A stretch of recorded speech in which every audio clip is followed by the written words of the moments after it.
Llewyn Corn Jazz Diaries. My name is Llewyn Corn, and I am arguably Britain's greatest jazz trumpeter, living or dead. I possess some rare qualities that few others have. Yeah, there are many good jazz trumpeters in Britain, but how many are technically brilliant, religiously soulful, and very good looking? Yeah, you're right. The answer is one: me. I'd like to share with you my views on the jazz scene in London. I'd like to share with you some of my stories from it. And finally, I'd like to make you understand why ultimately I will be officially crowned Britain's greatest jazz trumpeter. There is nobody who can stop me. Jam at the Cutting House. I've always been a lover of jam sessions.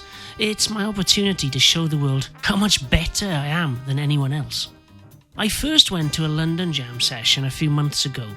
Now bear in mind, I've only just arrived in London, so I'm not that well known yet. I was keen to put my stamp on the London jazz scene. It was a cold July evening in Camden Town. My manager and I, Gino Fagiano, decided to go to a public house called the Fox Cub. Upstairs every Wednesday night, there is a bebop jam called the Cutting House. It is full of jazz musicians of all levels trying to better themselves, but more importantly, better each other. On this particular Wednesday, the house band consisted of Jeremy Price on drums, Donny Cahill on bass, Larry Sider on piano, and on trumpet, Rupert Reed. In the first few months of my London adventure, I have developed a trumpet rivalry with Rupert. Technically, he is breathtaking, yet as with so many jazz musicians in London, he lacks my emotional capacity to enthrall an audience and tell a story. Rupert lived a tough life. He made his bread and butter money off session work for pop stars. However, he had fallen on hard times. A nasty divorce had left him financially crippled. He had 2 kids to support and had recently lost his big pop session gig with Jerry McQuarrie after being replaced by a synthesizer. Anyway, back to me. I wanted to play and get out of there. I have little interest in listening to all these other musicians masturbate in public. So, my manager Gino and I pushed our way through the crowd of 4 people to the front of the stage. The band must have been playing for about half an hour at this point. Rupert didn't sound tired yet. He soared around the upper register with little effort and little emotion. I knew, given the opportunity, I could take this guy. They finished the tune. It was an original of his, which was ironically not original. Just a copy of one of the old masters from New York. The tune was entitled Jazz Triangle, from one of his albums called Jazz Prisms. A must not have, in my opinion.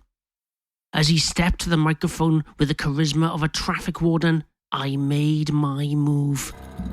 "Rupert," I aggressively blurted out. "Yeah, Rupert, I'm talking to you," I said. He looked at me somewhat shocked. "Let's dance, bitch," I exclaimed. I took my trumpet and confidently stood next to Rupert, chest puffed out, belly sucked in. My 5'9" frame towering over his 5'2", I reckon, weak build. Shocked, he whispered in my ear, "The jam hasn't started yet. It's still the house band set." I looked him in the eye and repeated myself. "Let's dance, bitch." With that, I put the mouthpiece to my lips and soared into the jazz standard, all of me. The band had no choice but to follow my lead, as otherwise they would have looked incredibly stupid to the audience of now 2. Rupert followed me into the chorus, embellishing my melody in a reluctant yet professional manner. It was I who took the first solo chorus, not giving my enemy the opportunity to steam in first. I showed the amazed audience my virtuosic brass band training, hours of transcribing bebop solos and long note practice, all in one incredible solo. My first chorus had an air of jazz great Freddie Hubbard. My second chorus showed glimpses of Miles Davis. But my third and climactic last showed Llewyn Corn, the king of jazz, at his best, no prisoners. As I played, I couldn't help but notice my manager, Gino, in the crowd. He hung on my every note, squealing like a baby pig. As I held onto a high D to finish my solo, I signalled to Gino that I was done. To Rupert I turned. "Thanks for the play, man," I said, as I tapped his shoulder. Rupert was clearly crushed. From the way his eyes locked onto mine, I knew this wasn't the last time we'd cross swords. With Roman gladiator confidence, I turned to the rhythm section and exclaimed, "Great to play, guys. Let's hook up on Facebook."